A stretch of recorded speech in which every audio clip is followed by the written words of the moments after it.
नमस्कार, मेरा नाम है मनीष और स्वागत है आप सभी का self study on mobile channel पर। इस वीडियो में हम लोग देखेंगे 68वीं बीपीएससी में पूछे गए मैथ के सभी क्वेश्चन का सॉल्यूशन। आइए शुरू करते हैं। पहला क्वेश्चन है, एक आयत का क्षेत्रफल 30 वर्ग सेंटीमीटर है और उसका परिमाप जो है 26 सेंटीमीटर है, तो इसकी भुजाएं ज्ञात करें। यहाँ पर क्षेत्रफल दिया है आयत का, तो क्षेत्रफल होता है L इंटू बी, 30 दिया हुआ है, और परिमाप 26 दिया है, तो आयत का परिमाप होता है 2 इंटू एल प्लस बी। 26 दिया हुआ है यहाँ पर, तो 2 से इसको हम कैंसिल करें तो 13 बार में, यानी कि L प्लस बी बराबर हो गया 13। तो यहाँ पर L इंटू बी आया 30 और L प्लस बी आया 13। तो हम यहाँ से L का वैल्यू यदि निकालें तो हो जाएगा 13 माइनस बी। इस L का वैल्यू हम रख दें इक्वेशन में 1 में, तो क्या होगा, ये हो जाएगा 13 माइनस बी इंटू बी बराबर 30। ठीक है, L की जगह पे हम लोग रख दिए L का वैल्यू।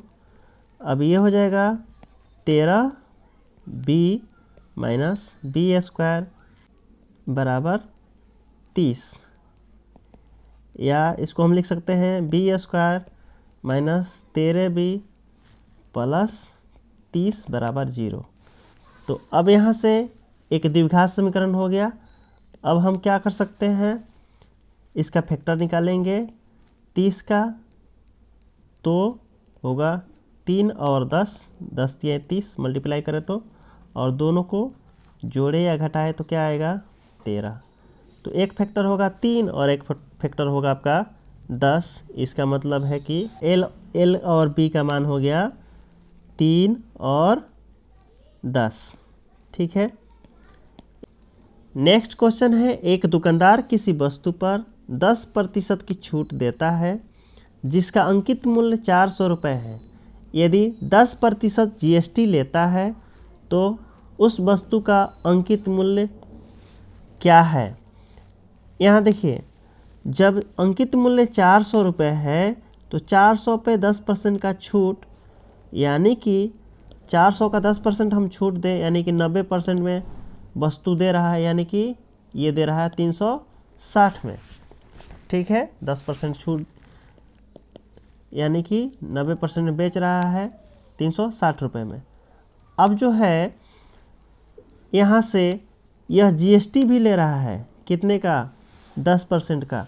तो 360 रुपये में 10% अगर GST लगाएं तो कितना आएगा, 36 रुपये। कितना आएगा, तो 36 रुपये इसमें ऐड कर दें, तो 36 रुपये ऐड करेंगे तो उस वस्तु का अंकित मूल्य क्या हो जाएगा, ये हो जाएगा 396 रुपये। ठीक है, इस क्वेश्चन को ऐसे भी बनाया जा सकता था। प्रतिशत का कंसेप्ट जो लगता है सक्सेसिव इंक्रीज और डिक्रीज का, सक्सेसिव प्रतिशत इंक्रीज और डिक्रीज जो होता है, जैसे ये होता है x plus Y plus X Y by 100। इस पे आप रख के बना सकते थे। तो यहाँ पर एक बार 10% का छूट दिया, फिर से एक और जो है एक बार क्या किया, 10% यहाँ पर GST लगा दिया, मतलब कि 10% फिर से ले लिया। तो छूट को हम लोग माइनस में लिखते हैं और जो एक्स्ट्रा लेता है उसको प्लस में, दोनों ही यहाँ पर है। तो 10 गुना 10 बटा 100। इसका मतलब क्या हुआ, यहाँ पर 10 प्लस 10, ये हो जाएगा माइनस का 1। इसका मतलब हुआ कि ये आएगा आपका माइनस का 1। माइनस का 1 आया, इसका मतलब है कि टोटल उसने मात्र 1% की ही छूट दी। कितना दिया छूट, मात्र 1% का छूट। ठीक है, तो 400 रुपये में 1% का छूट क्या हुआ, 4 रुपये का छूट हुआ। ठीक है, इसका मतलब है कि आपका वह वस्तु पड़ेगा कितना का 396 का। ठीक है, ये जो क्वेश्चन है लॉजिकल रीजनिंग का है, इसमें सार्थक क्रम ढूंढना है हमें। तो सबसे जो है बड़ा राष्ट्रपति का पद होता है, फिर उपराष्ट्रपति यानी कि 2 सबसे पहले आएगा। तो ऑप्शन में हम देख रहे हैं कि 2 सबसे पहले कौन में है, ऑप्शन में ये वाला में, फिर 1, ठीक है, उसके बाद प्रधानमंत्री, उसके बाद अध्यक्ष होता है, तब उसके बाद सांसद होते हैं। अब अगला क्वेश्चन है कि रेशमा अपनी संपत्ति का 1/4 एक धर्मार्थ संगठन को देती है और बची हुई संपत्ति को अपने 3 बच्चों में बराबर बांटती है। प्रत्येक बच्चों को मिलने वाली संपत्ति का भाग है। यहाँ पर यदि रेशमा की संपत्ति 1 रुपये है तो वह x का 1/4 माने x/4 क्या करती है, दान कर देती है। तो बचा कितना उसके पास, 3x/4 बचा शेष। तो शेष जो बच गया है उसमें से 3 बच्चों में बराबर बांटती है। तो जो बचा हुआ उसको 3 हिस्सा में बांटेंगे तो क्या मिलेगा, 3x/4 को हम 3 से भाग करें तो ये 1/4 मिलेगा। क्या मिलेगा, x/4 मिलेगा। इसका मतलब है कि 1/4 सबको मिलेगा, कुल संपत्ति का 1/4 मिलेगा। नेक्स्ट क्वेश्चन है, निम्नलिखित में कौन सा कथन असत्य है। तो ये जो है यहाँ पर प्रत्येक वर्ग एक आयत होता है, ये सही है, क्योंकि वर्ग जो है सभी भुजाएं बराबर होती वर्ग में। आयत में क्या होता है, आमने सामने की भुजा बराबर, ये इसके बराबर, ये इसके बराबर। तो इसमें आपका वर्ग जो है आयत ऑटोमेटिक हो जाता है। प्रत्येक समचतुर्भुज एक समानांतर चतुर्भुज होता है। तो समचतुर्भुज में चारों भुजा बराबर होती है, समानांतर चतुर्भुज आमने सामने के बराबर होती है, ये इसके बराबर और ये इसके बराबर। ठीक है, तो ये भी क्या है, सत्य है। ठीक है, समचतुर्भुज जो होता है वह समानांतर चतुर्भुज होता है। प्रत्येक वर्ग एक समचतुर्भुज होता है। तो प्रत्येक वर्ग एक समचतुर्भुज होता ही है, क्योंकि आपका वर्ग की सभी भुजाएं एक बराबर होती है, समचतुर्भुज की भुजाएं बराबर होती हैं।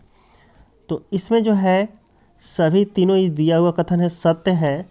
तो कह रहा असत्य ढूंढिए, तो अगर असत्य इसमें से कोई नहीं है तो हमको ये जो है उपयुक्त में से कोई नहीं आंसर होना चाहिए। ठीक है, नेक्स्ट क्वेश्चन जो है रीजनिंग से है, ये काफ़ी टफ क्वेश्चन है, इसको ध्यान से देखेंगे।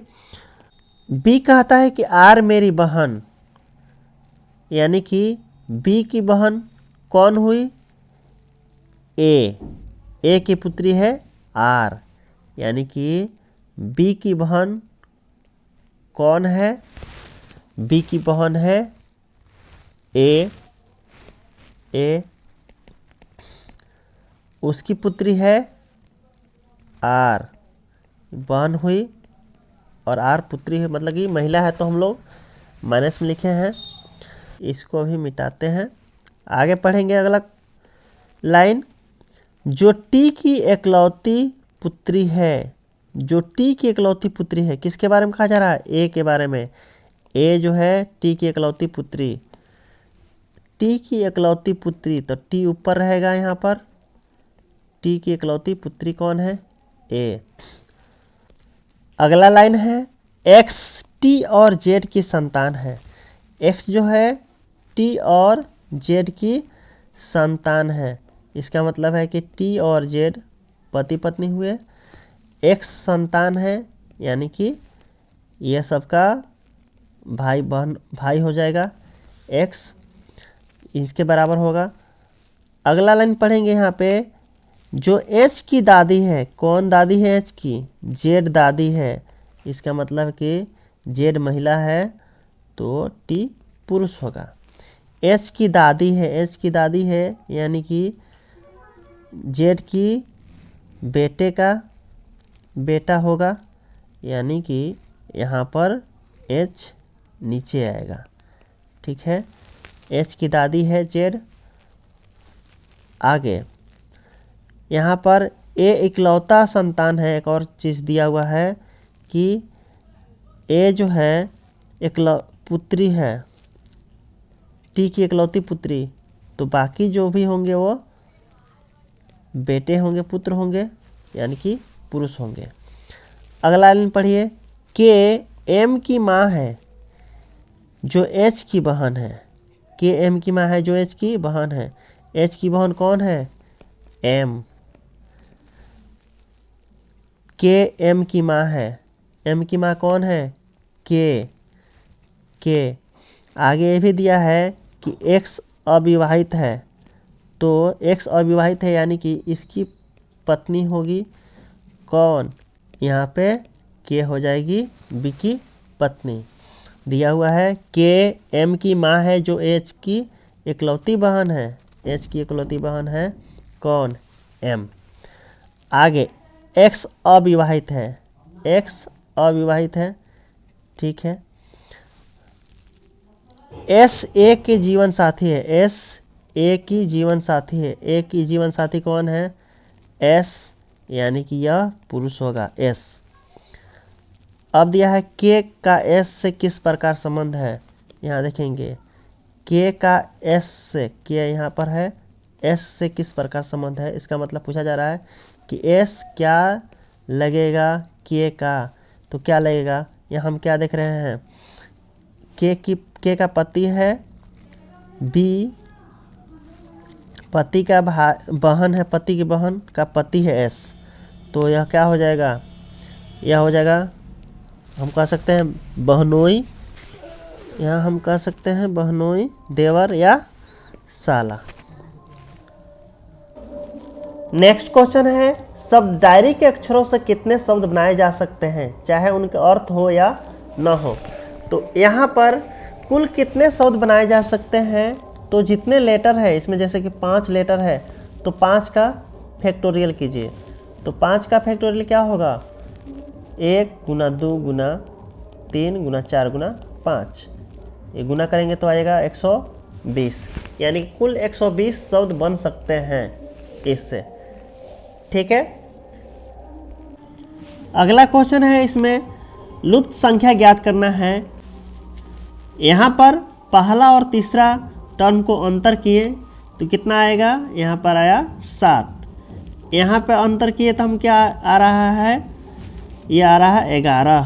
यहाँ पे अंतर किए तो क्या आया, ये आ रहा है आपका 5। अब देखिए ये 49 कैसे आया, तो 7 में 7 से मल्टीप्लाई करें तो 49 आएगा। और ये 35 कैसे आया, तो 5 में 7 से मल्टीप्लाई किए तो 35 आया। इसका मतलब है कि इसमें भी 7 से मल्टीप्लाई होना चाहिए, तो 11 7 77, इसका मतलब कि 77 होगा इसका आंसर, ठीक है। अगला क्वेश्चन देखिए, यहाँ पे श्रृंखला में ये जो है काफ़ी दिक्कत से बना था, मुझसे भी, मैंने भी एग्ज़ाम में जो है इसको बहुत समय दिया तब जा कर के सोल्व हो पाया था। इसमें हम क्या देख रहे हैं, इनका अंतर कितने का है, 5 का, इनका अंतर है 12 का, इनका अंतर है आपका 30 का, इनका अंतर है आपका ये है 56 का अंतर है, इनका अंतर कितने का है, ये है आपका 130 का। यहाँ अगला संख्या पूछा जा रहा है, तो ये जो 5 है, 5 और अगला उसका 12 है, तो हम 5 कैसे ला सकते हैं, हम 2 का स्क्वायर करें और 1 जोड़ें। ये 12 है, कैसे आ सकता है, 3 का स्क्वायर करें 9 और उसमें 3 जोड़ें, ठीक है। अब 30 कैसे आ सकता है, 5 का स्क्वायर करें 25 होगा और 5 ऐड करें।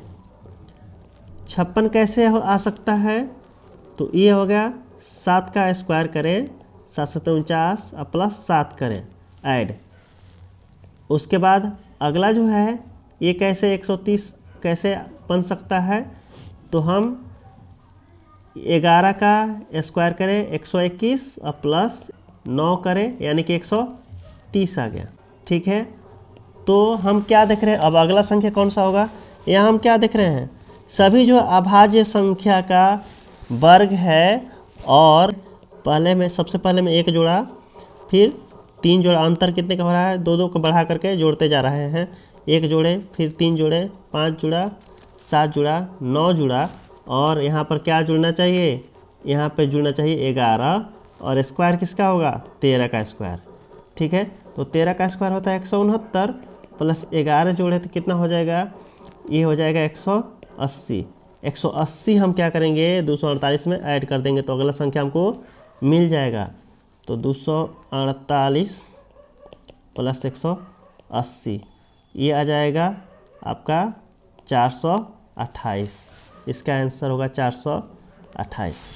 ठीक है दोस्तों, एक क्वेश्चन मुझसे रह जा रहा है रीजनिंग का, जो मुझसे अभी तक सोल्व नहीं हो पाया है, इसलिए मैं इसको नहीं बता रहा हूँ। अगले वीडियो में मैं सभी का और इस अच्छे तरीके से एक्सप्लेन करके आपके लिए वीडियो ला दूँगा। तो साथियों, यह वीडियो आपको कैसा लगा कमेंट करके ज़रूर बताइएगा। साथ ही साथ आपके कितने सही हो पाए कमेंट ज़रूर कीजिएगा। साथ ही साथ आप सभी का धन्यवाद करना चाहता हूं कि आप सब ने इतना सपोर्ट किया और मेरा चैनल अब मोनेटाइज हो गया है। आप इसी तरह से अपना सपोर्ट मुझे देते रहिए। आप सबके लिए मैं इसी तरह का वीडियो लाते रहूँगा। धन्यवाद।